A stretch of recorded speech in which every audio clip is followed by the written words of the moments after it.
The earliest record of a black dog encounter occurred in 856 CE, France. A black dog was known to repeatedly appear inside a church, despite shut doors and no other means of entry. Upon its arrival, the chapel would grow dark as the beast stalked down the aisles, only to then vanish as mysteriously as it came. It was, in fact, not uncommon for spectral dogs to be seen in churches and churchyards around early Europe. These spirits were known as church grimps and stemmed from a tradition that involved burying a live dog in the foundation of a new church as it was being constructed. It was believed that doing so would transform the animal into a holy protector, defending the church from witches, demons, and other sources of spiritual danger. At that time, it was also believed that the spirit of the first creature to be buried in a new churchyard would be trapped within and would be burdened with protecting the grounds and future decedents from supernatural threats. For this reason, a dog would be buried in the northern section of the cemetery to serve as the churchyard's defender. It is possible that the threat of wolves and the tendency for wild dogs to scavenge human remains combined with this paranormal association with death and twisted the origin of these ghostly canines into something far more malevolent. While there are occasional reports of black dogs appearing as guardian spirits, more often than not, they are seen as harbingers of death. Despite being a worldwide phenomenon, sightings of these spectral hounds are substantially higher in the United Kingdom than anywhere else. The UK has so many black dog sightings that many locations have their own local grim. A farmer in Buckinghamshire, near Aylesbury, claimed to have seen a black dog every night in his fields as he went to milk his cows. Eventually, the farmer convinced a friend to go out with him to see the creature, only this time, perhaps bolstered by his companion, the farmer attempted to strike the dog. The grim vanished unharmed, while the man fell to the ground, unable to move or speak, a state in which he remained for the rest of his life. In 1577, an entity locally referred to as a black shuck attacked a church in the village of Bungay, killing 2 people. That same day, there was another attack on a church near the village of Blaithburg, 12 miles away, by what was believed to be the same specter, killing 3 more people and leaving claw marks on the door and stone walls of the church, which can still be seen by visitors today.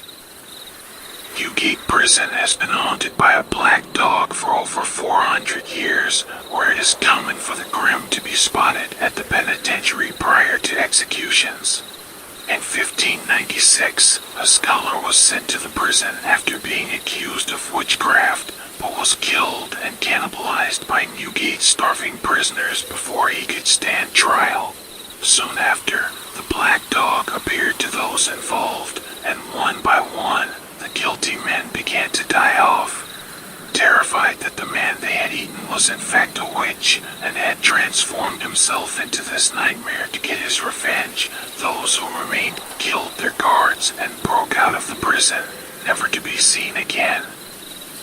In southern Devon, the squire, Richard Capel, was said to have sold his soul to the devil at Dartmoor, and upon his death in 1677, black hounds were seen roaming about his burial chamber.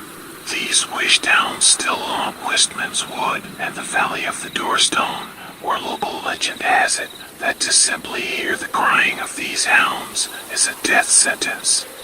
The hounds of Dartmoor became so well known that Sir Arthur Conan Doyle took inspiration from the folklore when writing the famous Sherlock Holmes story, The Hound of the Baskervilles.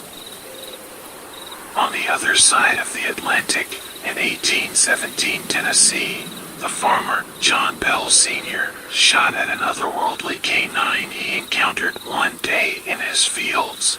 Similar to the grim case in Buckinghamshire, the animal disappeared unharmed, while the farmer suffered a terrible fate. John and his family spent the next 4 years years tormented by evil spirits during the infamous Bell Witch haunting. The farmer ultimately succumbed to a mysterious illness believed to have been caused by demonic possession and died, bringing his family's troubles to an end in 1821. In modern times, with woodland paths being replaced by interstate highways, black dog folklore has evolved to become a phenomenon associated with overnight driving and dark stretches of road. As a matter of fact, I once saw a black dog on the road late at night. It was some years ago.